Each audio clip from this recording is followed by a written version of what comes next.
ವಿಶೇಷವಾದ ದಿನ. ಯಾಕಪ್ಪ ಅಂದರೆ ಸಾವಿತ್ರಿಬಾಯಿ ಫುಲೆ ಅವರ 193ನೇ ಜನ್ಮ ದಿನಾಚರಣೆಯನ್ನು ಇವತ್ತು ಆಚರಿಸ್ತಾ ಇದ್ದೀವಿ. ಇವತ್ತು ಇಂಡಿಯಾ ದೇಶದಲ್ಲಿ ಸ್ಮರಣೆ ಮಾಡಿಕೊಳ್ತಕ್ಕಂಥ ಕೆಲವೇ ಹೆಸರುಗಳಲ್ಲಿ ಬಹುಶಃ ಸಾವಿತ್ರಿಬಾಯಿ ಫುಲೆ ಅವರ ಹೆಸರು ಕೂಡ ಇವತ್ತು ಚಾಲ್ತಿಯಲ್ಲಿರ್ತಕ್ಕಂಥದ್ದು. ನಾವು ಚಿಕ್ಕ ವಯಸ್ಸಿನಲ್ಲಿದ್ದಾಗ ಈ ಹೆಸರನ್ನು ಕೂಡ ಇಲ್ಲೂ ಕೂಡ ನಮ್ಮ ಶಾಲೆಯಲ್ಲೂ ಕೂಡ ಇಷ್ಟೊಂದು ಕೇಳಿದಂಥ ನೆನಪು ನಮಗಿಲ್ಲ. ಆದರೆ ಇತ್ತೀಚಿನ ದಿನಮಾನಗಳಲ್ಲಿ ಇವರ ಬಗ್ಗೆ ನೋಡಿ ಸುಮಾರು 200 ಪುಸ್ತಕಗಳು ಇವ್ರ ಬಗ್ಗೆ ಬಂದಿದೆ. ಅಂದರೆ ಅತಿ ಹೆಚ್ಚು ಜನ ಇವ್ರ ಮೇಲೆ PhD ಪದವಿಗಳನ್ನು ಈಗ ತಗೊಳ್ತಾ ಇದ್ದಾರೆ ಇವರ ವಿಷಯಕ್ಕೆ ಸಂಬಂಧಪಟ್ಟಂಗೆ. ಹಾಗಾಗಿ ಇವತ್ತು ಭಾರತದ ಜನಮಾನಸದಲ್ಲಿ ಚಿರಸ್ಥಾಯಿಯಾಗಿ ನೆಲೆ ನಿಲ್ಲುವಂಥ ಹೆಸರು ಸಾವಿತ್ರಿಬಾಯಿ ಫುಲೆ ಅವರು. ಬಹುಶಃ ನೀವೆಲ್ಲರೂ ನಮ್ಗೆ ಈಗ ಅನಿಸ್ತಾ ಇದೆ ಇವತ್ತು ನೀವೆಲ್ಲರೂ ಇಲ್ಲಿ ಕೂತ್ಕೊಂಡು ಈ ಭಾಷಣ ಕೇಳ್ತಾ ಇರೋದಕ್ಕೂ, ನಾನು ಇಲ್ಲಿ ಮಾತಾಡ್ತಿರೋದಕ್ಕೂ, ಮತ್ತು ವೇದಿಕೆ ಮೇಲೆ ಇರ್ತಕ್ಕಂಥ ಈ ಗಣ್ಯರಿಗೂ ಎಲ್ಲರಿಗೂ ಈ ಸ್ಥಾನಮಾನವನ್ನು ಕಲ್ಪಿಸಿಕೊಟ್ಟವರೇ ಮೂಲತಃ ಸಾವಿತ್ರಿಬಾಯಿ ಫುಲೆ ಅವರೇ. ನಾವು ಸಾವಿತ್ರಿಬಾಯಿ ಫುಲೆ ಅವರ ಜನ್ಮ ಪೂರ್ವದಲ್ಲಿ ನಾವು ನೋಡೋದಾದ್ರೆ ಇಡೀ ಭಾರತದ ಸ್ಥಿತಿಗತಿ ಯಾವ ರೀತಿ ಇತ್ತು ಅಂತೇಳಿ, ಭಾರತದ ಸಮಾಜದ ಒಂದು ನಿಂತ ನೀರಾಗಿತ್ತು. ಅಲ್ಲಿ ಒಂದು ಜಡ ಸಂಪ್ರದಾಯ ನೆಲೆಗಟ್ಟಿ ನಿಂತಿತ್ತು. ಅಲ್ಲಿ ಏನಾಗಿತ್ತಂದರೆ ಎಲ್ಲೋ ಮಧ್ಯ ಏಷ್ಯಾದಿಂದ ಬಂದಂತಹ ಬ್ರಾಹ್ಮಣೀಕರಣ ಭಾರತಕ್ಕೆ ತಂದಂತಹ ಆ ಮಧ್ಯ ಏಷ್ಯಾದಿಂದ ಬಂದಂತಹ ಆರ್ಯ ಜನಾಂಗಗಳು ವಿದ್ಯೆ ಅಂದರೆ ಕೇವಲ ನಮ್ಮ ಸ್ವತ್ತು, ಈ ವಿದ್ಯೆಯನ್ನು ನಾವು ಮಾತ್ರ ಕಲಿಬೇಕು, ಬ್ರಾಹ್ಮಣರು ಮಾತ್ರ ವಿದ್ಯೆಗೆ ಅಧಿಪತಿಗಳು, ಬ್ರಾಹ್ಮಣರು ಮಾತ್ರ ಅಕ್ಷರವನ್ನು ಪಡಿಬೇಕಾದಂತಹ ಅರ್ಹತೆ ಉಳ್ಳವರು, ಈ ರೀತಿ ಭಾವಿಸಿದ್ರು. ಎಲ್ಲೋ ಒಂದು ಕಡೆ ತಳ ಸಮುದಾಯದವರಂತಹ ಶೂದ್ರಾತಿ ಶೂದ್ರರು ಮತ್ತು ಮಹಿಳೆಯರಿಗೆ ಶಿಕ್ಷಣ ಕಲಿಯುವ ಅವಕಾಶವನ್ನು ಮಾಡಿಕೊಟ್ಟಿದ್ದೀವಿ. ನೋಡಿ, ನಾವು ವೇದಗಳನ್ನು ನೋಡ್ತಾ ಹೋದಾಗ ಪೂರ್ವ ವೇದ ಅಂತ ಋಗ್ವೇದದಲ್ಲಿ ಎಲ್ಲೋ ಒಂದು ಕಡೆ ನಮಗೆ ಕೆಲವೇ ಮಹಿಳಾ ವಿದ್ವನ್ಮಣಿಗಳ ಹೆಸರು ಸಿಗ್ತದೆ. ಅಪೋಲ ಆಗಿರ್ಬೋದು, ಲೋಪಮುದ್ರ ಆಗಿರ್ಬೋದು, ಗಾರ್ಗೇಯ, ಮೈತ್ರೇಯಿ ಈ ಮೊದಲಾದವರ ಹೆಸರು ನಾವು ಕೇಳಿಸ್ಕೊಳ್ತೀವಿ. ಆದರೆ ಮುಂದೆ ಬರ್ತಾ ಬರ್ತಾ ಉತ್ತರ ವೇದ ಕಾಲಕ್ಕೆ ಬಂದಾಗ ಅಲ್ಲಿ ಚಾತುರ್ವರ್ಣ ವ್ಯವಸ್ಥೆ ಸೃಷ್ಟಿಯಾಗ್ತದೆ, ಆಶ್ರಮಗಳ ವ್ಯವಸ್ಥೆ ಸೃಷ್ಟಿಯಾಗ್ತದೆ. ಅಲ್ಲಿ ಮಹಿಳೆಯರಿಗೆ ವಿದ್ಯೆಯಿಂದ ಹೊರಗಿಡುತ್ತಾರೆ, ಅನೇಕ ಮೌಢ್ಯ ಪದ್ಧತಿಗಳನ್ನು ಜಾರಿಗೆ ತರ್ತಾರೆ. ಬಹುಪತಿತ್ವ ಆಗಿರ್ಬೋದು, ಸತಿ ಸಾಗಮನ ಆಗಿರ್ಬೋದು, ಬಾಲ್ಯ ವಿವಾಹ ಪದ್ಧತಿ ಆಗಿರ್ಬೋದು. ಉತ್ತರ ವೇದ ಕಾಲದಿಂದಲೂ ಶತಶತಮಾನಗಳಿಂದಲೂ ಮಹಿಳೆಯರನ್ನ ಮತ್ತು ತಳವರ್ಗದವ್ರನ್ನ, ಶೂದ್ರರನ್ನ, ದಲಿತರನ್ನ ಇವ್ರನ್ನೆಲ್ಲರನ್ನೂ ಕೂಡ ಸಮಾಜದಿಂದ ಎಲ್ಲೋ ಒಂದು ಕಡೆ ದೂರ ಇಡೋದಕ್ಕೆ ಪ್ರಯತ್ನ ಮಾಡ್ತಾರೆ. ಅವರು ಸಮಾಜದ ಬಹುಮುಖಿ ನೆಲೆಗೆ ಬರಬಾರದು, ಬಂದರೆ ನಮಗೆಲ್ಲೋ ತೊಂದರೆ ಆಗ್ತದೆ, ನಾವು ಈ ದೇಶವನ್ನು ಆಡಳಿತ ಮಾಡೋದಕ್ಕಾಗಿರ್ಬೋದು, ನಾವು ಬೆಳವಣಿಗೆ ಆಗಬೇಕಾಗಿ ಇವರೆಲ್ಲರೂ ತೊಂದರೆನೇ ಒಂದಲ್ಲ ಒಂದು ಕಾಲಕ್ಕೆ ಅಂತೇಳಿ ಅವರು ಭಾವಿಸಿ ಅವ್ರನ್ನ ಕೇಳಿರ್ತಾರೆ. ಇಂಥ ಸಮಯದಲ್ಲಿ ಶಿಕ್ಷಣ ಆಗಿನ ಕಾಲದಲ್ಲಿ ಮಹಿಳೆಯನ್ನ ಕೇವಲ ಅವಳು ಅಬಲೆ, ಯಾವಾಗಲೂ ಪುರುಷನ ಅಧೀನನಾಗಿಯೇ ಬದುಕಬೇಕಾಗಿತ್ತು. ಇಂಥ ಪುರುಷ ಪ್ರಧಾನ ವ್ಯವಸ್ಥೆಯಲ್ಲಿ ಅವಳು ಪುರುಷರಿಗೆ ದಾಸರಾಗಿಯೇ ಬದುಕಬೇಕಾಗಿತ್ತು. ಅವಳೊಂದು ಭೋಗದ ವಸ್ತುವಾಗಿಯೇ ಇರಬೇಕಾಗಿತ್ತು. ಅವಳಿಗೆ ಎಲ್ಲಿಯೂ ಶಿಕ್ಷಣ ಕೊಡುವಂಥ ವ್ಯವಸ್ಥೆಯೂ ಕೂಡ ಇರಲಿಲ್ಲ. ನೋಡಿ, ಒಂದು ಕಡೆ ಹೇಳ್ತಾರೆ ಮನುವಾದಿಗಳು, ಮನು ಶಾಸ್ತ್ರದಲ್ಲಿ ಹೇಳೋ ಪ್ರಕಾರ ಮಹಿಳೆ ಯಾವಾಗಲೂ ಅವಳು ಬಾಲ್ಯದಲ್ಲಿ ತಂದೆಯ ಆಶ್ರಯದಲ್ಲಿ, ಯೌವನದಲ್ಲಿ ಗಂಡನ ಆಶ್ರಯದಲ್ಲಿ ಮತ್ತು ವೃದ್ಧಾಪ್ಯದಲ್ಲಿ ತಂದೆ ಅಥವಾ ಗಂಡು ಮಕ್ಕಳ ಆಶ್ರಯದಲ್ಲಿಯೇ ಬದುಕಬೇಕಾದಂತಹ ಸ್ಥಿತಿ ನಿರ್ಮಾಣವಾಗಿದೆ. ಇದನ್ನೆಲ್ಲ ಮೆಟ್ಟಿ ನಿಂತು ಆ ಸಮಯದಲ್ಲಿ ಸಾವಿತ್ರಿಬಾಯಿ ಫುಲೆ ಅವರು ಹೆಣ್ಣು ಮಕ್ಕಳಿಗೆ ಶಿಕ್ಷಣ ಕೊಡೋದ್ರ ಜೊತೆಗೆ, ಕೇವಲ ಸಾವಿತ್ರಿಬಾಯಿ ಫುಲೆ ಅವರು ಬರೀ ಶಿಕ್ಷಕಿ ಅಂತ ನಾವು ಇಲ್ಲಿ ಉಲ್ಲೇಖ ಮಾಡಿದ್ರೆ ಬಹಳ ತಪ್ಪಾಗ್ತದೆ. ಯಾಕೆಂದ್ರೆ ಅವರಲ್ಲಿ ಬಹುಮುಖ ವ್ಯಕ್ತಿತ್ವವನ್ನು ನಾವು ನೋಡಬೇಕಾಗ್ತದೆ. ಯಾಕಂದ್ರೆ ಅವರು ಒಬ್ಬ ಸಾಮಾಜಿಕ ಸುಧಾರಣೆಯ ಸಂಘಟಕರಾಗಿ, ಸಂಚಾಲಕರಾಗಿ, ಒಬ್ಬ ಕವಯತ್ರಿಯಾಗಿ, ಒಬ್ಬ ಶಿಕ್ಷಕಿಯಾಗಿ, ಮತ್ತೆ ಒಬ್ಬ ಮಾನವೀಯತೆ ಗುಣಗಳನ್ನು ಅಳವಡಿಸಿಕೊಂಡ ಮಹಾಮಾತೃವಾಗಿ, ಕರುಣಾಮಯಿಯಾಗಿ, ಹೃದಯವಂತೆಯಾಗಿ ನಮಗೆ ಗೋಚರಿಸ್ತಾರೆ. ಹಾಗಾಗಿ ಆ ತಾಯಿ ಜನಿಸ್ತಾ ಇದ್ದಾರೆ. ಬಹುಶಃ ಹೆಣ್ಣು ಮಕ್ಕಳಿಗೆ ಇವತ್ತಿನ ದಿನಮಾನಗಳಲ್ಲಿ ಶಿಕ್ಷಣ ಎಲ್ಲೋ ಒಂದು ಕಡೆ ಮರೀಚಿಕೆಯಾಗಿ ಇವತ್ತಿಗೂ ಕೂಡ ಅಂತ ವ್ಯವಸ್ಥೆಯನ್ನು ನಾವು ಅನುಭವಿಸಬೇಕಾದಂಥ ಸ್ಥಿತಿ ಎದುರಾಗ್ತಿದ್ದೇನೋ ಅಂತ ನನ್ನ ಭಾವನೆ. ಬಹುಶಃ ಅವ್ರು ಬರೋದಕ್ಕಿಂತ ಪೂರ್ವದಲ್ಲಿ ಭಾರತದಲ್ಲಿ ಇರ್ತಕ್ಕಂಥ ಬ್ರಾಹ್ಮಣೀಕರಣ ವ್ಯವಸ್ಥೆ ಏನು ಮಾಡಿತ್ತಂದರೆ ಕೇವಲ ಕೆಲವೇ ಸಮುದಾಯಗಳಿಗೆ ಮಾತ್ರ ಶಿಕ್ಷಣ ಕೊಡುವಂಥ ವ್ಯವಸ್ಥೆಯನ್ನು ಮಾಡಿತ್ತು. ಶೂದ್ರರಿಗೆ ಶಿಕ್ಷಣ ಮರೀಚಿಕೆ ಆಗಿತ್ತು. ಈ ಸಮಯದಲ್ಲಿ 1831ರಲ್ಲಿ ಮಹಾರಾಷ್ಟ್ರದ ಸತಾರ್ ಜಿಲ್ಲೆಯಲ್ಲಿ ಜನಿಸಿದಂಥ ಈ ಮಹಾತಾಯಿ, ಮಹಾಚೇತನ ಎಲ್ಲರಿಗೂ ಶಿಕ್ಷಣ ಕೊಡುವ ವ್ಯವಸ್ಥೆಯ ಜೊತೆಗೆ ಅನೇಕ ಮೌಢ್ಯಗಳಿಂದ ತಿರಸ್ಕಾರ. ನೋಡಿ, ಇವತ್ತೆಲ್ಲ ನಾವು ಶಿಕ್ಷಣ ಪಡಿತಿರೋದು ಕೇವಲ ಸ್ವಾರ್ಥದ ಸಾಧನೆಗಾಗಿ. ಮತ್ತೆ ನಾವು ಇವತ್ತು ಪಾಠ ಮಾಡ್ತೀವಿ ಅಂದರೆ ಅದನ್ನು ನಮ್ಮ ಸ್ವಾರ್ಥ ಇದೆ. ಏನಪ್ಪ ಅಂದರೆ ನಾವು ಹೊಟ್ಟೆಪಾಡಿಗೋಸ್ಕರ ಪಾಠ ಮಾಡೋದು ಎಷ್ಟೋ ಜನ ಶಿಕ್ಷಕರು ಇವತ್ತಿದ್ದೀವಿ. ಮತ್ತೆ ತಮ್ಮ ಮಕ್ಕಳ ಅನುಕೂಲಕ್ಕಾಗಿಗೋಸ್ಕರ ಶಿಕ್ಷಣವನ್ನು ಕೊಡ್ತೀವಿ. ಆದರೆ ಸಾವಿತ್ರಿಬಾಯಿ ಫುಲೆ ನೋಡಿ 9ನೇ ವರ್ಷಕ್ಕೆ ಮದುವೆ ಆಗ್ತಾರೆ. 9ನೇ ವರ್ಷಕ್ಕೆ ಮದುವೆ ಆದವರು ತನ್ನ ಗಂಡನ ಸಹಾಯದಿಂದ ವಿದ್ಯಾಭ್ಯಾಸವನ್ನು ಕಲಿತಾರೆ. ನೋಡಿ, ಬಹುಶಃ ಭಾರತೀಯ ಹೆಣ್ಣು ಮಕ್ಕಳಿಗೆ ಜ್ಯೋತಿಬಾ ಅಂತಹ ಗಂಡ ಸಿಕ್ಕಿದ್ರೆ ಬಹುಶಃ ಭಾರತೀಯ ಹೆಣ್ಣು ಮಕ್ಕಳು ಇವತ್ತು ಮಾತೃಪ್ರಧಾನ ವ್ಯವಸ್ಥೆ ಭಾರತದಲ್ಲಿ ಖಂಡಿತ ಜಾರಿಗೆ ಬರ್ತಿದೆ. ಯಾಕಂದ್ರೆ ಅಂತ ಗಂಡ ಆ ಪುಣ್ಯ ಹೊತ್ತಿಗೆ ಸಿಕ್ಕಿದ್ದೇ ಬಹಳ ಪುಣ್ಯ. ಅವ್ರು ಏನ್ ಮಾಡ್ತಾರೆ, ತಮ್ಮ ಹೆಂಡತಿಗೆ ಶಿಕ್ಷಣವನ್ನು ಕಲಿಸುವ ವ್ಯವಸ್ಥೆಯನ್ನು ಮಾಡ್ತಾರೆ. ಆ ಮೂಲಕ ಭಾರತೀಯ ಎಲ್ಲಾ ಹೆಣ್ಣು ಮಕ್ಕಳಿಗೂ ಶಿಕ್ಷಣ ಕಲಿಸುವ ವ್ಯವಸ್ಥೆಯನ್ನು ಜ್ಯೋತಿಬಾ ಮಾಡ್ತಾರೆ. ಈ ಎರಡು ದಂಪತಿಗಳು ಸೇರಿಕೊಂಡು ಭಾರತದ ಪ್ರತಿಯೊಬ್ಬ ಮಹಿಳೆಯೂ ಕೂಡ ಇವತ್ತು ಶಿಕ್ಷಣ ದೊರೆಯೋದಕ್ಕೆ ಏನಾರ ಪ್ರಯತ್ನ ಪಟ್ಟರೆ ಅವತ್ತಿನ ಆ ಪರಿಸ್ಥಿತಿಗೆ ಕಾರಣ ಆಯಿತು. ನೋಡಿ, 9ನೇ ವರ್ಷಕ್ಕೆ ಮದುವೆಯಾಗಿ 4 ವರ್ಷ ಹೆಚ್ಚಿನ, ನನಗಿಂತ 4 ವರ್ಷ ಹೆಚ್ಚಿನ ಜ್ಯೋತಿಬಾ ಫುಲೆ ಅವರ ಹತ್ರ ಶಿಕ್ಷಣವನ್ನು ಪಡ್ಕೊಳ್ತಾ ಮೊದಲು ಇಂಗ್ಲಿಷ್ ಭಾಷೆಗೆ ಪ್ರಾಧಾನ್ಯ ಕೊಡ್ತಾರೆ. ನೋಡಿ, ಸಾವಿತ್ರಿಬಾಯಿ ಫುಲೆ ಅವರು ಈ ಮಟ್ಟಕ್ಕೆ ಬೆಳೆಯೋದಕ್ಕೆ ಒಂದು 3 ಕಾರಣಗಳನ್ನ ನಾವು ನೋಡ್ಬೋದು. ಅವರು ಬೆಳೆದಂತ ಪರಿಸರ, ಮತ್ತೆ ಅವರು ಯಾವಾಗಲೂ ಪ್ರಶ್ನಿಸುವ ಮನೋಭಾವ ಅವರಲ್ಲಿತ್ತು. ಯಾವಾಗಲೂ ಯಾವುದನ್ನು ಸುಮ್ಮನೆ ಸ್ವೀಕರಿಸ್ತಾ ಇರಲಿಲ್ಲ, ಎಲ್ಲವನ್ನೂ ಪ್ರಶ್ನೆ ಮಾಡ್ತಾ, ತನ್ನ ತಾಯಿಯ ಬಳಿ ಹೋಗಿ ಎಲ್ಲವನ್ನೂ ಪ್ರಶ್ನೆ ಮಾಡ್ತಾ ಇದ್ರು. ಪ್ರಶ್ನೆ ಮಾಡಿದ್ರೆ ಏನೂ ಒಪ್ಕೊಳ್ತಾ ಇರಲಿಲ್ಲ. ಅನಂತರ ಅವರ ಗಂಡ, ಅವರ ಎರಡನೇ ಪ್ರಭಾವ, ಅವರಿಗೆ ಅವ್ರ ಮೇಲೆ ದಟ್ಟವಾದ ಪ್ರಭಾವ ಅಂದ್ರೆ ಜ್ಯೋತಿಬಾ ಫುಲೆ ಅವರೇ ಅವ್ರ ಮೇಲೆ ದಟ್ಟವಾದ ಪ್ರಭಾವ ಬೀರಿದೆ. ನೋಡಿ, ಜ್ಯೋತಿಬಾ ಫುಲೆ ಅವರು ಗುಲಾಮಗಿರಿ ಅಂತ ಒಂದು ಕೃತಿಯನ್ನು ಬರೀತಾರೆ, ದಯವಿಟ್ಟು ಅದನ್ನೆಲ್ಲರೂ ಓದ್ಬೇಕು. ಗುಲಾಮಗಿರಿ ಅಲ್ಲಿ ಶತಶತಮಾನಗಳಿಂದ ತಳ ಸಮುದಾಯದವ್ರನ್ನ ಯಾವ ರೀತಿ ಬ್ರಾಹ್ಮಣರು ಗುಲಾಮರಂತೆ ನಡೆಸ್ಕೊಳ್ತಾ ಇದ್ರು ಅನ್ನೋದನ್ನ ಅಲ್ಲಿ ಆ ಕೃತಿಯಲ್ಲಿ ಬಹಳ ಅಚ್ಚುಕಟ್ಟಾಗಿ ಬರೀತಾ ಹೋಗ್ತಾರೆ. ಅನೇಕ ಇಂಗ್ಲಿಷ್ ಕೃತಿಗಳನ್ನು ಕೂಡ ಬಿಡುಗಡೆ ಮಾಡ್ತಾರೆ. ಇವರು ಇಂಗ್ಲಿಷ್ ಭಾಷೆಗೆ ಹೆಚ್ಚಿನ ಮೌಲ್ಯವನ್ನು ಕೊಡ್ತಾರೆ. ಯಾಕಪ್ಪ ಅಂದ್ರೆ ಎಲ್ಲೋ ಒಂದ್ ಕಡೆ ಹೇಳ್ತಾರೆ, 1857ರ ದಂಗೆಯನ್ನ ಕೆಲವರೆಲ್ಲ ಸಿಪಾಯಿ ದಂಗೆ ಅಂತ ಕರೆದ್ರು, ಕೆಲವರೆಲ್ಲ ಅದನ್ನ ಪ್ರಥಮ ಸ್ವಾತಂತ್ರ್ಯ ಸಂಗ್ರಾಮ ಅಂತ ಕರೆದ್ರೆ, ಜ್ಯೋತಿಬಾ ಫುಲೆ ಅದನ್ನ ನಿಜವಾಗಲೂ ಬ್ರಾಹ್ಮಣ ಭಿಕ್ಷುಕರ ದಂಗೆ ಅಂತ ಕರೀತಾರೆ. ಯಾಕಂದ್ರೆ ಅವಾಗ ಹೇಳ್ತಾರೆ, ನಮ್ಮ ಪುಣ್ಯದಿಂದ ಬ್ರಿಟಿಷರಿಗೆ ಅವತ್ತು ಜಯ ಆಯಿತು, ನಮ್ಮ ತಾಯಿ ತಂದೆ ಎನಿಸಿಕೊಂಡಂತ ಬ್ರಿಟಿಷರಿಗೆ ಜಯ ಆಯಿತು. ಕೆಲವರಿಗೆ, ರಾಷ್ಟ್ರೀಯವಾದಿಗಳಿಗೆ, ಮುಂದುವರೆದ ಜನಾಂಗದವರಿಗೆ ಈ ದೇಶದ ರಾಜಕೀಯ ಸ್ವಾತಂತ್ರ್ಯ ಮುಖ್ಯವಾಗಿತ್ತೇ ಹೊರತು ಸಾಮಾಜಿಕ ಸ್ವಾತಂತ್ರ್ಯ ಮುಖ್ಯವಾಗಿರಲಿಲ್ಲ. ಹಾಗಾಗಿ ಅಂತ ಸಮಯದಲ್ಲಿ ಬ್ರಿಟಿಷರು ಇರೋದ್ರಿಂದಲೇ ನಮಗೆ ಸಾಮಾಜಿಕ ಸ್ವಾತಂತ್ರ್ಯ ಸಿಗ್ತಾ ಇದೆ. ಅವ್ರು ಇಲ್ಲಿದ್ರೆ, ಈ ದೇಶ ಬಿಟ್ಟು ಬೇಗ ಹೋದ್ರೆ ನಮಗೆ ಬಹಳ ಅನ್ಯಾಯ ಮಾಡ್ತಾರೆ, ಇಲ್ಲಿ ನಮ್ಮನ್ನ ತುಳಿತಕ್ಕೆ ಒಳಗು ಮಾಡ್ತಾರೆ, ನಮ್ಗೆ ಯಾವುದೇ ಸೌಲಭ್ಯಗಳನ್ನ ಕಲ್ಪಿಸಿಕೊಡೋದಿಲ್ಲ. ಈ ಎಲ್ಲಾ ಯೋಚನೆ ಮಾಡ್ತಾ ಹೋಗ್ತಾರೆ ಜ್ಯೋತಿಬಾ ಫುಲೆ. ಹಾಗಾಗಿ ಅವ್ರು ಬರೀತಾ ಹೋಗ್ತಾರೆ, ಬ್ರಿಟಿಷರೇ ನಮ್ಮ ತಾಯಿ ತಂದೆಗಳು, ಅವರ ಭಾಷೆಯೇ ನಮ್ಮ ಎತ್ತ ತಾಯಿ ಇದ್ದಂಗೆ, ಇಂಗ್ಲಿಷೇ ನಮಗೆ ಎತ್ತ ತಾಯಿ ಅಂತ ಬರೀತಾರೆ. ನೋಡಿ, ಒಂದು ಕಾಲದಲ್ಲಿ ಇಂಗ್ಲಿಷ್ ಅನ್ನ ವಿರೋಧ ಮಾಡ್ತಿದ್ರಲ್ಲ, ಅದು ನಮ್ಮ ದೇಶದ ಭಾಷೆ ಅಲ್ಲ, ಅದು ಬ್ರಿಟಿಷರ ಭಾಷೆ, ಅದನ್ನ ಯಾರು ಕಲಿಬಾರ್ದು.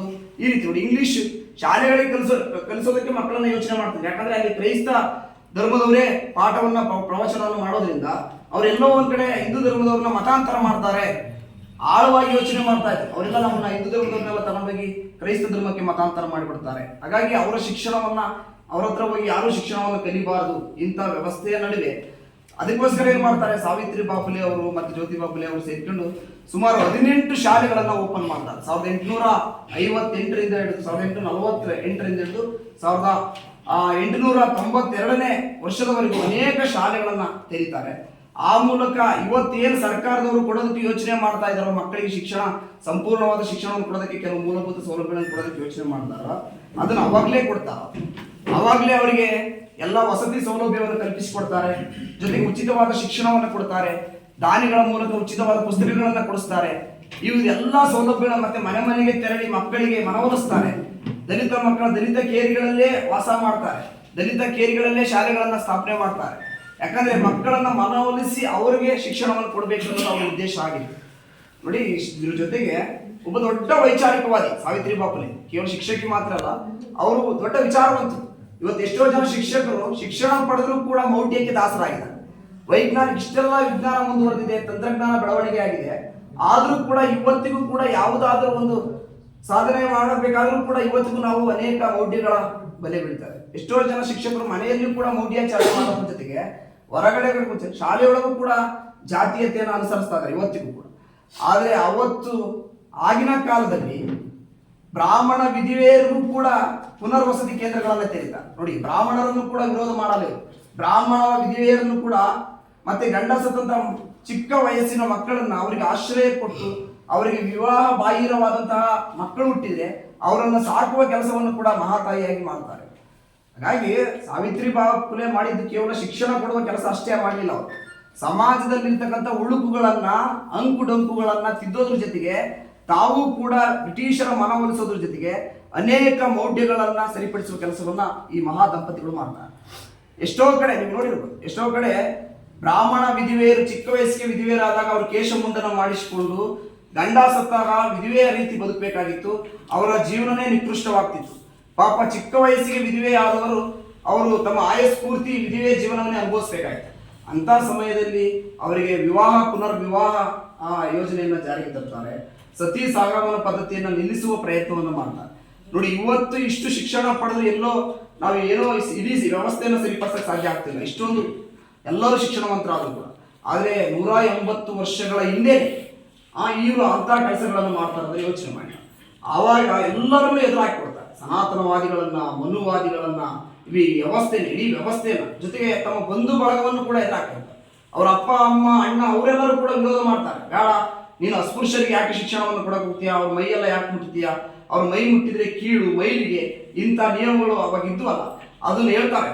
ಆದರೂ ಕೂಡ ಅದಕ್ಕೆಲ್ಲದಕ್ಕೂ ಸೆಡ್ ಹೊಡೆದು ತಾವು ಬ್ರಾಹ್ಮಣರಿಗೆ ಜ್ಞಾನ ಪಡೆಯೋದ್ರಿಂದಲೇ ಅವ್ರು ಯಾವ ರೀತಿ ತಾವು ದೇವರು ಅಂತ ಹೇಳ್ಕೊಳ್ತಿದ್ದಾರೋ, ಅಸ್ಪೃಶ್ಯರಿಗೆ ಶಿಕ್ಷಣ ಕೊಡೋದ್ರಿಂದ ತನ್ನ ಗಂಡ ದೇವರಿಗೆ ಸಮಾನ ಅಂತೇಳಿ ಭಾವಿಸ್ಕೊಳ್ತಾರೆ.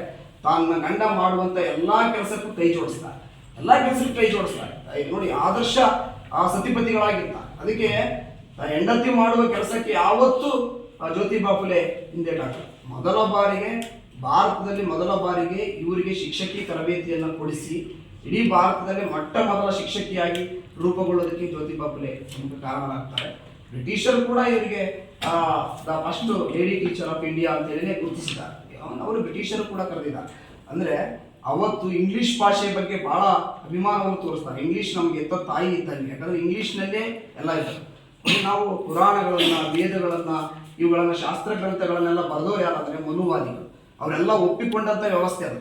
ಅವರೆಲ್ಲ ಒಪ್ಪಿಕೊಂಡು ಹಿಂಗೇ ಇದೆ ಸಮಾಜ ಅಂದರೆ ಹಿಂಗೇ ಇರಬೇಕು, ತಳವರ್ಗದವರಾಗೆ ಬದುಕಬೇಕು, ಅವರು ಶೂದ್ರ ಕೆಲಸಗಳನ್ನೇ ಮಾಡ್ಕೊಂಡಿರಬೇಕು, ಅವರಿಗೆ ವಿದ್ಯೆ ಕಲಿಯೋದಕ್ಕೆ ಯಾವುದೇ ಅವಕಾಶ ಇಲ್ಲ, ವಿದ್ಯೆಯನ್ನು ಕಲೀಲೇಬಾರ್ದು, ಅವರು ಸಮಾಜದ ಸಮಾಜಮುಖಿಗಳಾಗಬಾರ್ದು ಅನ್ನೋದು ಅವರ ಉದ್ದೇಶ ಆಗಿತ್ತು. ಇಂಥ ಸಮಯದಲ್ಲಿ ಸಾವಿತ್ರಿಬಾಯಿ ಫುಲೆ ಅಂತ ಮಹಾನ್ ವ್ಯಕ್ತಿಗಳು, ಮಹಾನ್ ಚೇತನಗಳು ಈ ಭಾರತದಲ್ಲಿ ಹುಟ್ಟಿದ್ದೇ ನಮ್ಮೆಲ್ಲರ ಪುಣ್ಯ ಅಂತಲೇ ನಾವು ಭಾವಿಸ್ತೇವೆ. ಯಾಕಂದರೆ ಅವ್ರ ಭವಿಷ್ಯ ಆಗಿನ ಕಾಲದಲ್ಲಿ ಆ ಕೆಲಸವನ್ನು ಮಾಡದೇ ಇದ್ದರೆ ಆ ಕೆಲಸವನ್ನು ಮಾಡೋದಕ್ಕೆ ಮತ್ತಾರೋ ಬರಬೇಕಾಯ್ತು. ನಾವು ಇತಿಹಾಸವನ್ನು ಓದ್ತೀವಿ. ಇತಿಹಾಸದಲ್ಲಿ ಕ್ರಾಂತಿಗಳು ಹೆಚ್ಚು ಕ್ರಾಂತಿಗಳಾಗಿರೋದೇ ಪುರುಷರಿಂದ ಅಂತ ನಾವು ಓದ್ತೀವಿ. ಆದರೆ ಇಡೀ ಭಾರತದಲ್ಲಿ ಏನಾದರೂ ಒಂದು ಅಕ್ಷರ ಕ್ರಾಂತಿ ಸೃಷ್ಟಿ ಆಯಿತು ಅಂದರೆ ಇವತ್ತು ಮಹಿಳಾ ಕ್ರಾಂತಿ, ಇವತ್ತೇನು ನಾವೆಲ್ಲ ಸ್ತ್ರೀವಾದ, ಸ್ತ್ರೀ ಹಿನ್ನೆಲೆ ಇದನ್ನೆಲ್ಲ ನೋಡ್ತೀವಿ. ಅದಕ್ಕೆಲ್ಲ ಮೂಲಭೂತ ಕಾರಣ ಭಾರತದ ಮೊದಲ ಸ್ತ್ರೀವಾದಿ ಅಂತಲೇ ಕರಿಬೋದು. ಅಂದರೆ ಮೊದಲ ಸ್ತ್ರೀ ಪರವಾಗಿ ನಿಂತದ್ದೇ ಸಾವಿತ್ರಿಬಾಯಿ ಫುಲೆ. ಮತ್ತು ಇವರ ಶಿಷ್ಯರನ್ನು ನಾವು ಗಮನಿಸಿದ್ರೆ ನೋಡಿದ್ವಿ. ರಮಾಬಾಯಿ ಪಂಡಿತ್ ಆಗಿರ್ಬೋದು, ತಾರಾಬಾಯಿ ಶಿಂದೆ ಆಗಿರ್ಬೋದು, ಮುಕ್ತಾಬಾಯಿ ಆಗಿರ್ಬೋದು, ಇವರೆಲ್ಲರೂ ಇವರ ಪ್ರಭಾವಕ್ಕೆ ಒಳಗಾಗ್ತಾರೆ. ಅದರಲ್ಲೂ ತಾರಾಬಾಯಿ ಶಿಂದೆ ಭಾರತದ ಮೊದಲ ಸ್ತ್ರೀವಾದಿ ಲೇಖಕಿ ಅಂತಲೇ ಕರೆಸಿಕೊಳ್ತಾರೆ. ಅವರೊಂದು ಸಣ್ಣ ಪುಸ್ತಕವನ್ನು ಬರೆದಿದ್ದಾರೆ, ಸ್ತ್ರೀ ಪುರುಷ ತುಲನಾ ಅಂತೇಳಿ. ಎಲ್ಲರ ಸಿಕ್ಕರೆ ಓದಿ. ಆ ಪುಸ್ತಕದಲ್ಲಿ ಸಾಮಾನ್ಯವಾಗಿ ಅವರು ಇಡೀ ಪುರುಷ ಪ್ರಧಾನ ವ್ಯವಸ್ಥೆಯನ್ನೇ ಮತ್ತು ಇಡೀ ಜಾತಿ ವ್ಯವಸ್ಥೆಯನ್ನೇ ತಿರಸ್ಕಾರ ಮಾಡಿ ಬರೀತಾರೆ. ಅವ್ರ ಮೇಲೆ ನೋಡಿ, ಪ್ರಪಂಚದಲ್ಲಿ ಯಾರು ಸತ್ಯ ಹೇಳ್ತಾರೋ ಅವ್ರನ್ನೆಲ್ಲರನ್ನು ಬೆದರಿಸುವ ಕೆಲಸ ನಡೀತದೆ, ಅವ್ರನ್ನೆಲ್ಲರನ್ನು ಕಲ್ಲಿನಿಂದ ಹೊಡೆಯೋ ಕೆಲಸ ನಡೀತದೆ, ಅವರಿಗೆಲ್ಲ ಅಪಮಾನ ಮಾಡುವ ಕೆಲಸ ನಡೀತದೆ. ಸಾವಿತ್ರಿಬಾಯಿ ಫುಲೆ ಮಾಡಿದ್ದು ಅದೇನೆ, ಅವರಿಗೆ ಮಾಡಿದ್ದು ಅದೇನೆ. ನೋಡಿ, ಅವ್ರ ದಾರಿಯಲ್ಲಿ ಹೋಗಿ ನಾನು ಶಿಕ್ಷಣ ಕೊಡ್ತೀನಿ, ಮಕ್ಕಳಿಗೆ ಶಿಕ್ಷಣ ಕಲಿಸ್ತೀನಿ ಅಂತ ಹೋಗಿದ್ದಕ್ಕೆ ಅಸ್ಪೃಶ್ಯರನ್ನು ಮುಟ್ಟೋದು ತಪ್ಪು ಅನ್ನೋದನ್ನ ಅವರೆಲ್ಲರೂ ಸಮಾಜ ಏನು ಮಾಡ್ತಿದ್ರೆ ಅವ್ರಿಗೆಲ್ಲ ಹೇಳ್ದಂಗೆ ಅವ್ರಿಗೆಲ್ಲ ಕಲ್ಲಲ್ಲಿ ಹೊಡಿತಾ ಇದ್ರು, ಸಗಣಿಯಲ್ಲಿ ಹೊಡಿತಾ ಇದ್ರು, ಅವರಿಗೆ ನಿಂದಿಸಿ ಬೈತಾ ಇದ್ರು, ಅಪಮಾನ ಮಾಡ್ತಾ ಇದ್ರು. ಅದಕ್ಕೋಸ್ಕರ ಅವ್ರು ಯಾವಾಗಲೂ ಬ್ಯಾಗ್ ಒಳಗೆ ಮತ್ತೊಂದು ಸೀರೆಯನ್ನು ಇಟ್ಕೊಂಡೇ ಹೋಗ್ತಿದ್ರಂತೆ ಶಾಲೆಗೆ. ಯಾಕಂದ್ರೆ ಅಲ್ಲಿ ತನ್ನ ಸೀರೆಯನ್ನೆಲ್ಲ ಗಲೀಜು ಮಾಡಿಕೊಂಡು ಆ ಶಾಲೆಯೊಳಗೆ ಪ್ರವೇಶ ಮಾಡಿದ ಆ ಸೀರೆಯನ್ನು ಬದಲಿಸ್ಕೊಂಡು ಮತ್ತೊಂದು ಸೀರೆ ಉಟ್ಕೊಂಡು ಮಕ್ಕಳಿಗೆ ಕಲಿಸುವ ಕೆಲಸ ಮಾಡಿ. ನಾವೆಲ್ಲ ಇಷ್ಟೆಲ್ಲ ದುಡ್ಡು ಕಳಿಸ್ತೀವಿ. ಇವತ್ತು ಭಾರತದಾದ್ಯಂತ ಎಷ್ಟೋ ಜನ IAS ಆಫೀಸರ್ಗಳು ಸಿಗ್ತಾರೆ, ದೊಡ್ಡ ಅಧಿಕಾರಿಗಳು ಸಿಗ್ತಾರೆ, ದೊಡ್ಡ ರಾಜಕಾರಣಿಗಳು ಸಿಗ್ತಾರೆ. ನಾವು ಕೂಡ ಶಿಕ್ಷಕರೇ. ಆದರೆ ನಾವು ಸ್ವಾರ್ಥಕ್ಕೋಸ್ಕರ ಬದುಕ್ತೀವಿ, ಇವತ್ತು ಸಮಾಜಕ್ಕೋಸ್ಕರ ಬದುಕೋದು ಕಡಿಮೆ ನಾವೆಲ್ಲ.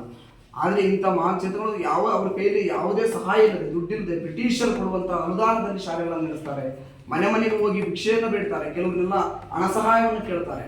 ಅವರೆಲ್ಲ ಕೊಡೋ ಹಣ ಸಹಾಯದಿಂದ, ಗೆಳೆಯರು ಕೊಡುವಂಥ ಹಣ ಸಹಾಯ ಮತ್ತು ಬ್ರಿಟಿಷ್ ಸರ್ಕಾರ ಕೊಡುವಂಥ ಹಣ ಸಹಾಯ, ಇದೆಲ್ಲದರ ಮೂಲಕ ತಮ್ಮ ಶಾಲೆಗಳನ್ನು ನಿರ್ವಹಿಸ್ತಾರೆ. ಮತ್ತೆ ನೋಡಿ, 1892ರಲ್ಲಿ ಜ್ಯೋತಿಬಾ ಫುಲೆ ಅವರು ಪ್ಲೇಗ್ ರೋಗಕ್ಕೆ ತುತ್ತಾಗಿ ಮರಣ ಹೊಂದಿಬಿಡ್ತಾರೆ. ಆ ಸಮಯದಲ್ಲಿ ಒಬ್ಬ ಮಹಿಳೆಯಾಗಿ ಅವ್ರ ಹತ್ರ ಇರ್ತಕ್ಕಂಥ ಆ ದೃಢ ನಿರ್ಧಾರ, ಆ ದಿಟ್ಟ ನಿಲುವು ಅವರು ಮುಂದೆ ಆ ಸತ್ಯಶೋಧಕ ಸಮಾಜದ ಕೆಲಸಗಳನ್ನು ಮುಂದುವರಿಸೋದಕ್ಕೆ ಸಾಧ್ಯ ಆಯಿತು. ಅದರ ಅಧ್ಯಕ್ಷತೆಯನ್ನು ವಹಿಸಿಕೊಂಡು ಮತ್ತೆ ಅವರು 9 ವರ್ಷಗಳ ಕಾಲ, 7 ವರ್ಷಗಳ ಕಾಲ ಆ ಕೆಲಸವನ್ನು ಮಾಡಿ ಇವರು ಕೂಡ ಪ್ಲೇಗ್ ರೋಗಿಗಳ ಆರೈಕೆ ಮಾಡ್ತಾನೆ 1897ರಲ್ಲಿ ಹಸುನೀಗೋದನ್ನು ನಾವು ನೋಡ್ಬೋದು. ಇಷ್ಟೆಲ್ಲ ಹೇಳ್ತಾ ನಾವು ಸಾವಿತ್ರಿಬಾಯಿ ಫುಲೆ ಅವರ ಕವಯತ್ರಿಯಾಗಿ ನೋಡೋದಾದ್ರೆ ಅವರೊಂದೆರಡು ಕವನಗಳನ್ನು ಬರೆದಿದ್ದಾರೆ. ಬಹುಶಃ ಅವರು ಮರಾಠಿ ಭಾಷೆಯಲ್ಲೇ ಬರೀತಾರೆ, ಮರಾಠಿ ಮತ್ತು ಇಂಗ್ಲಿಷ್ ಭಾಷೆಯಲ್ಲಿ. ಇವತ್ತು ಸಾವಿತ್ರಿಬಾಯಿ ಫುಲೆ ಕೇವಲ ಮಹಾರಾಷ್ಟ್ರಿಗರಿಗೆ ಮರಾಠಿಗರಿಗೆ ಅಷ್ಟೇ ಸೀಮಿತ ಅಲ್ಲ, ಇಡೀ ಭಾರತಕ್ಕೆ ಅವರು ಬೇಕಾದಂಥ ಮಹಾನ್ ಚೇತನ. ಹಾಗಾಗಿ ಅವ್ರು ಬರೆದಂಥ ಒಂದೆರಡು ಕವಿತೆಗಳನ್ನು ವಾಚನ ಮಾಡ್ತೀವಿ ನೋಡಿ. ಅವರು ಇಂಗ್ಲಿಷ್ ಭಾಷೆ ಬಗ್ಗೆ ಮತ್ತು ನೋಡಿ ಜ್ಞಾನ ದಾನ ಅನ್ನದಾನಕ್ಕಿಂತ ಮುಖ್ಯ ಅಂತ ಬರೀತಾರೆ. ಜ್ಞಾನದಾನ ಎಲ್ಲದಕ್ಕಿಂತ ಶ್ರೇಷ್ಠವಾದ ದಾನ ಅಂತೇಳಿ ಅವ್ರು ಹೇಳ್ತಾರೆ. ಒಂದು ಕಡೆ ನೀನು ನನಗೊಂದು ರೊಟ್ಟಿ ಕೊಟ್ಟರೆ ಒಂದು ದಿವಸ ಹಸಿವನ್ನು ನೀವು ತೀರಿಸ್ಬೋದು ಅಷ್ಟೇ. ನಾವು ಉಪವಾಸ ಇದ್ದಾಗ ಹಸಿವಾದಾಗ ಒಂದು ತುತ್ತು ಅನ್ನ ಹಾಕಿದರೆ ಅವತ್ತಿನ ಹಸಿವನ್ನು ಮಾತ್ರ ನೀವು ತೀರಿಸ್ಬೋದು. ಆದರೆ ರೊಟ್ಟಿ ಗಳಿಸೋದು ಹೆಂಗಂತ ಕಲಿಸಿದ್ರೆ, ಗಳಿಸೋ ಅವಕಾಶ ಕಿತ್ಕೊಳ್ಳೋ ತನಕ, ಉಳೋ ನೆಲ ಮಾರೋ ತನಕ ನನ್ನ ಹಸಿವನ್ನು ತೀರಿಸಿದಂಗೆ ಅಂತ. ಅಂದರೆ ನೀವು ರೊಟ್ಟಿಯನ್ನು ಗಳಿಸುವ ಅಂದರೆ ದುಡಿಯೋದನ್ನು ಕಲಿಸಿದರೆ ನೀವು ಒಂದು ಸ್ವಲ್ಪ ದಿನ ಬಾಳೋದನ್ನು ಕಲಿಸ್ಬೋದು ಅಷ್ಟೇ. ಆದರೆ ಅದೇ ನೀನೇನಾದರೂ ವಿದ್ಯೆ ಕಲಿಸಿ ಒಗ್ಗಟ್ಟಾಗಿ ಹೋರಾಡೋದು ಕಲಿಸಿದ್ರೆ ಏನು ಬೇಕಾದರೂ ಆಗಲಿ, ಯಾವ ಕಷ್ಟನಾದರೂ ಬರಲಿ, ಎಲ್ಲ ಒಟ್ಟು ಸೇರಿ ನಮ್ಮ ದಾರಿ ನಾವೇ ಹುಡುಕೋದು ಹೇಳ್ಕೊಟ್ಟಂಗೆ ಅಂತ. ವಿದ್ಯೆ ಕಲಿಸಿದ್ರೆ ನೀನು ಎಲ್ಲ ಕಲಿಸಿದಂಗೆ ಅಂತ ನೋಡಿ. ಇವರ ಆದರ್ಶಗಳನ್ನೇ ಅಂಬೇಡ್ಕರ್ ಅವರು ಸ್ವೀಕರಿಸ್ತಾರೆ ನೋಡಿ. ಶಿಕ್ಷಣ, ಸಂಘಟನೆ, ಹೋರಾಟ, ಇದು ಅಂಬೇಡ್ಕರ್ ಅವರ ಮೂಲ ಮಂತ್ರ. ಅವರು ಮೊದಲು ಶಿಕ್ಷಣ ಪಡಿಬೇಕು, ಅನಂತರ ಸಂಘಟನೆ ಮಾಡ್ಕೋಬೇಕು, ಆಮೇಲೆ ನಾವು ಹೋರಾಟಕ್ಕೆ ಇಳಿಬೇಕು ಅನ್ನೋದು ಅಂಬೇಡ್ಕರ್ ಹೇಳ್ತಕ್ಕಂಥ ಮಾತುಗಳು. ಇವುಗಳನ್ನ ಅದಕ್ಕಿಂತ ಪೂರ್ವದಲ್ಲೇ ಸಾವಿತ್ರಿಬಾಯಿ ಫುಲೆ ಈ ಪದ್ಯದಲ್ಲಿ ಹೇಳ್ತಾ ಹೋಗ್ತಾರೆ. ನಾವೆಲ್ಲರೂ ಶಿಕ್ಷಣ ಪಡಿಬೇಕು, ಅನಂತರ ನಾವು ಸಂಘಟಕರಾಗಿ ಹೋರಾಟಕ್ಕೆ ಇಳಿಬೇಕು ಅನ್ನೋದನ್ನ ಈ ಪದ್ಯದಲ್ಲಿ ಹೇಳ್ತಾರೆ. ಅದೇ ರೀತಿ ಮನು ಹೇಳ್ತಾನೆ ಅಂತ ಒಂದು ಪದ್ಯ ಬರೀತಾರೆ, ಬಹಳ ಚೆನ್ನಾಗಿ ಬರೀತಾರೆ. ನೆಲ ಉತ್ತೋರು ಮೂಕರು, ನೆಲ ಬಿತ್ತೋರು ಮೂಕರು ಅಂತಾನೆ ಆ ಮನು. ಹಂಗೆ ತನ್ನ ಪುಸ್ತಕದಲ್ಲಿ ಬರೀತಾ ಬ್ರಾಹ್ಮಣರಿಗೆ ಹೇಳ್ತಾನೆ, ನೀನ್ ಜ್ಞಾನ ಹುಟ್ಟು ಬಿತ್ತೋದ್ರಲ್ಲಿ ಕಳೆದು ಬಿಡಬೇಡ. ಶೂದ್ರರಾಗಿ ಹುಟ್ಟಿದವರು, ಶೂದ್ರಾತಿ ಶೂದ್ರರು ಕಳೆದ ಜನ್ಮದ ಪಾಪ ತೊಳ್ಕೊಳ್ಳೋದಕ್ಕೆ ಅದನ್ನ ಮಾಡಲೇಬೇಕು. ಅವ್ರು ಅದನ್ನ ಮಾಡ್ಲಿ ಬಿಡಿ, ನೀವು ಸುಮ್ಮನೆ ಓದಿ ಅಂತ. ಎಂತ ಇದನ್ನು ಕೇಳ್ತಾ ಇದ್ರೆ ನಮ್ಗೆಲ್ಲ ಮೈಯೆಲ್ಲ ಬೆಂಕಿ ಆಗ್ತದೆ. ಅಂದ್ರೆ ಬ್ರಾಹ್ಮಣರು ಮಾತ್ರ ಓದ್ತಾನೆ ಹೋಗ್ಬೇಕಂತೆ, ನಾವು ಶೂದ್ರಾತಿ ಶೂದ್ರರೆಲ್ಲ ಅವರ ಕೆಲಸವನ್ನೇ ಮಾಡ್ಬೇಕಂತೆ. ಅವ್ರ ಕೆಲಸಗಳನ್ನು ಮಾಡಿಕೊಂಡೇ ನಾವು ಕಾಲ ನೋಡಿ. ಇಂಥ ವ್ಯವಸ್ಥೆ ಇದ್ದಾಗ, ಇಂಥ ಬಲವಾದ ವ್ಯವಸ್ಥೆ ಇದ್ದಾಗ ಇದನ್ನು ವಿರೋಧಿಸಿ ಬಾಳೋದಿದೆಯಲ್ಲ, ಅದು ಬಹಳ ಕಷ್ಟ. ಅದು ಒಂದು ಹೆಣ್ಣಾಗಿ ಸಮಾಜದಲ್ಲಿ ಇವರೆಲ್ಲರನ್ನೂ ಎದುರಾಕಿಕೊಂಡು ಬದುಕಿದ್ದು ಮತ್ತು ಅದರ ಜೊತೆಗೆ ನಮ್ಮೆಲ್ಲರನ್ನು ಉದ್ಧಾರ ಮಾಡೋದಕ್ಕೋಸ್ಕರ ಕೈ ಜೋಡಿಸಿದ್ದು. ಇವತ್ತು ಮಹಿಳೆಯರು ಸಾಕಷ್ಟು ರಂಗದಲ್ಲಿ, ಸರ್ ಹೇಳ್ದಂಗೆ ಸಾಕಷ್ಟು ರಂಗದಲ್ಲಿ ಸೇವೆ ಮಾಡ್ತಾ ಇದ್ದಾರೆ. ಎಲ್ಲ ಕ್ಷೇತ್ರದಲ್ಲಿ ಮಹಿಳೆಯರು ತೊಡಗಿಸ್ಕೊಂಡಿದ್ದಾರೆ.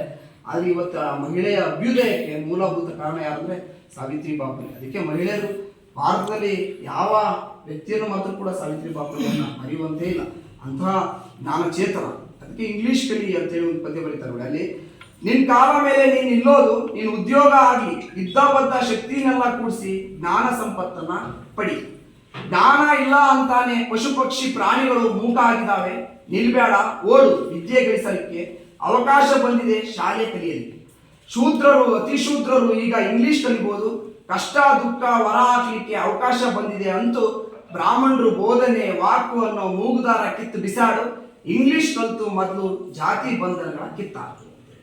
ಅದಕ್ಕೆ ನಿಮಗೆ ದುಂಡು ಮೇಜಿನ ಸಮ್ಮೇಳನದ ಇತಿಹಾಸ ಗೊತ್ತಿರ್ಬೋದು. ಸಾಮಾನ್ಯವಾಗಿ ಅಂಬೇಡ್ಕರ್ ಅವರು ಅಲ್ಲಿ ಭಾಗವಹಿಸ್ತಾರೆ. 3 ದುಂಡು ಮೇಜಿನ ಸಮ್ಮೇಳನದಲ್ಲಿ ಭಾಗವಹಿಸಿ ಅಲ್ಲಿ ಅವ್ರು ಹೇಳ್ತಾರೆ, ಅಂದರೆ ನಮಗೆ ಮೊದಲು ರಾಜಕೀಯ ಸ್ವಾತಂತ್ರ್ಯಕ್ಕಿಂತ ಸಾಮಾಜಿಕ ಸ್ವಾತಂತ್ರ್ಯ ನಮಗೆ ಬೇಕಾಗಿದೆ.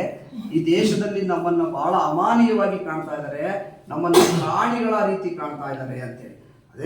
ಅದೇ ಮುಕ್ತಾಬಾಯಿ ಒಂದು ಕಡೆ ಬರೀತಾರಂತೆ, ಬ್ರಾಹ್ಮಣ ಕೇರಿಯ ಒಳಗೆ ಎಲ್ಲರ ದಲಿತರು ಹುಡುಗರು ಹೋದ್ರೆ ಅವರನ್ನ ಏನು ಮಾಡ್ತಾ ಇದ್ರೆ, ಬ್ರಾಹ್ಮಣ ಹುಡುಗರು ಅವ್ರಿಗೆ ಮೇಲೆಲ್ಲ ಕಲ್ಲಲ್ಲಿ ಹೊಡೆದು ಅವ್ರಿಗೆ ರಕ್ತ ಬರೋ ತನಕ ಹೊಡೆದ್ರು ಕೂಡ ನಾವು ಅವ್ರ ವಿರುದ್ಧ ಏನೂ ಮಾತಾಡುವಂತ ಸ್ಥಿತಿಯಲ್ಲಿ ಇರಲಿಲ್ಲ.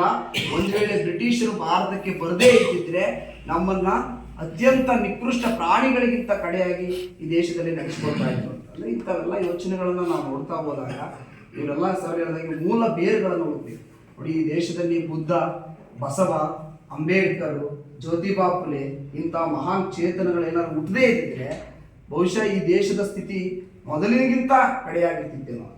ಇವತ್ತೇ ನೋಡಿದ್ರೆ ಎಷ್ಟೋ ಜಾತಿ ಅಂತ ಇವತ್ತಿಗೂ ಕೂಡ ಅದನ್ನು ನಾವು ಅನುಸರಿಸ್ತಾ ಇದ್ದೀವಿ. ಅಂದರೆ ಇನ್ನು 180-200 ವರ್ಷಗಳ ಹಿಂದಿನ ಇತಿಹಾಸವನ್ನು ನೋಡ್ತಾ ಹೋದರೆ ಬಹುಶಃ ಎಷ್ಟು ಕಷ್ಟ ನಮಗೆಲ್ಲ ಕೊಡ್ತಾ ಇದ್ರು ಅಂತದನ್ನು ಯೋಚನೆ ಮಾಡಿ. ಅದಕ್ಕೆ ಬ್ರಿಟಿಷರು ಬಂದಿದ್ದು ಈ ದೇಶಕ್ಕೆ ಶಾಪ ಎಷ್ಟೋ ವರನೂ ಕೂಡ ಅಂತ. ಅವರು ನಮಗೆ ಏನು ಕೊಟ್ಟರೋ ಬಿಟ್ಟರೋ ಗೊತ್ತಿಲ್ಲ, ಆದರೆ ಎಲ್ಲರಿಗೂ ಶಿಕ್ಷಣ ಕೊಡುವಂಥ ವ್ಯವಸ್ಥೆಯನ್ನು ತಂದುಕೊಟ್ಟಿದ್ದು ಅವರೊಂದು ನಮಗೆ ಒಳ್ಳೆಯ ಅಂಶ ಅಂತ ನಾವು ಪರಿಗಣಿಸ್ಬೇಕು. ಎಲ್ಲರಿಗೂ ಶಿಕ್ಷಣ, ಕೆಲವೇ ವರ್ಗದವರಿಗೆ ಮಾತ್ರ ಶಿಕ್ಷಣ ಇತ್ತು. ಕೇವಲ ರಾಜರ ಮಕ್ಕಳಿಗೆ, ಬ್ರಾಹ್ಮಣರ ಮಕ್ಕಳಿಗೆ ಮಾತ್ರ ಶಿಕ್ಷಣ ಕೊಡುವಂಥ ವ್ಯವಸ್ಥೆ ಈ ದೇಶದ ಸಂಪ್ರದಾಯ ಶಿಕ್ಷಣ ವ್ಯವಸ್ಥೆ ಇತ್ತು. ಅದನ್ನು ಮೆಕಾಲೆ ಇಂಗ್ಲಿಷ್ ಶಿಕ್ಷಣದ ಪಿತಾಮಹ ಅಂತಲೇ ಕರಿತೀವಿ ಅವನು ಇಂಗ್ಲಿಷ್ ಭಾಷೆಯ ವ್ಯಾಮೋಹದ ಜೊತೆಗೆ ಈ ದೇಶದ ಎಲ್ಲರಿಗೂ ಶಿಕ್ಷಣ ಕೊಡುವಂಥ ವ್ಯವಸ್ಥೆಯನ್ನು ಮಾಡ್ತಾರೆ. ನೋಡ್ರಿ, ಅಂಬೇಡ್ಕರ್ ಅವರು ಆಧುನಿಕ ಮನುಷ್ಯರಾದ್ರು ಕೂಡ ಅವರು ಪ್ರಾಣಿಯಂತೆ ಎಲ್ಲೋ ತರಗತಿಯಲ್ಲಿ ಹಿಂದೆ ಕೂರಿಸಿ ಪಾಠ ಹೇಳುವಂಥ ಸ್ಥಿತಿ ನಿರ್ಮಾಣ ಆಗಿತ್ತಂದ್ರೆ ಯೋಚನೆ ಮಾಡಿ. ಅಂತ ಒಬ್ಬ ಶಾಲೆಯೊಳಗೆ ಹಿಂದೆ ಕುಂತ ಮಗುವೇ ಮುಂದೆ ಇಡೀ ಭಾರತವನ್ನೇ ಆಳುವಂತಹ ಒಂದು ಸಂವಿಧಾನವನ್ನು ರಚಿಸಿಕೊಡ್ತಾರಂದ್ರೆ ಯೋಚನೆ ಮಾಡಿ. ಹಂಗೆ ನೋವುಂಡವರು ನಾವೆಲ್ಲರೂ ನೋವುಂಡಂಥ ಜನಾಂಗ, ಇಂಥ ಜನಾಂಗಕ್ಕೆ ದಾರಿದೀಪವಾಗಿ ಮಾರ್ಗದರ್ಶಕರಾಗಿ ನಮ್ಮ ಸಮಾಜದಲ್ಲಿ ಇಂಥ ಚೇತನಗಳು ನಮಗೆ ಆದರ್ಶವಾಗ್ತಾರೆ. ಅದಕ್ಕೆ ಇವತ್ತು ಸಾವಿತ್ರಿಬಾಯಿ ಫುಲೆ ದಿನಾಚರಣೆಯನ್ನು ಬಹಳ ಅರ್ಥಪೂರ್ಣವಾಗಿ ಇವತ್ತು ಬರೀ ಆಚರಣೆ ಮಾಡಿ ಸುಮ್ಮನೆ ಆದರೆ ಅದಕ್ಕೆ ಅರ್ಥ ಇಲ್ಲ. ಆಚರಣೆಗಳು ಪ್ರತಿ ವರ್ಷ ಬರ್ತದೆ, ಆದರೆ ಆಚರಣೆಗಳ ಜೊತೆಗೆ ಅವರ ಮೌಲ್ಯಗಳನ್ನು ಕೂಡ ನಾವು ಅಳವಡಿಸಿಕೊಳ್ಬೇಕು. ಅವರು ಯಾವ ರೀತಿ ಮೌಢ್ಯಗಳನ್ನು ತಿರಸ್ಕಾರ ಮಾಡ್ತಾರೆ, ವಿಧವೆಯರಿಗೆಲ್ಲ ಆಶ್ರಯ ಕೊಡ್ತಾರೆ. ನೋಡಿ, ಇನ್ನೊಂದು ಮಾಡಿದಂಥ ಒಂದು ದೊಡ್ಡ ಸಾಧನೆ ಏನಂದ್ರೆ, ಪುರೋಹಿತರು ಇಲ್ಲದೆ ಮದುವೆ ಮಾಡುವಂಥ ಒಂದು ಕಲ್ಪನೆಯನ್ನು ಜಾರಿಗೆ ತರ್ತಾರೆ. ಅವರು ಪುರೋಹಿತರು ಬೇಕಾಗಿಲ್ಲ ಮದುವೆ ಮಾಡಿಕೊಳ್ಳೋದಕ್ಕೆ. ಯಾವ ಮದುವೆಯನ್ನ ಅವರು ನಂಬಿದಂಥ ಸಿದ್ಧಾಂತಗಳ ಆಧಾರದ ಮೇಲೆ ಮದುವೆಯನ್ನು ಮಾಡಿಸ್ತಾರೆ ಅವರು. ಮತ್ತೆ ಬ್ರಾಹ್ಮಣರನ್ನ ವಿರೋಧ ಮಾಡ್ತಾರಂತ ಕೆಲವರು ಹೇಳ್ತಾರೆ. ಆದರೆ ಬ್ರಾಹ್ಮಣ ವಿಧವೆಗೆ ಹುಟ್ಟಿದಂಥ ದತ್ತು ಪುತ್ರನನ್ನೇ ಯಶವಂತರಾಯ ಅವನನ್ನ ಸಾಕಿ ಅವನನ್ನು ವೈದ್ಯನನ್ನಾಗಿ ಮಾಡ್ತಾರೆ.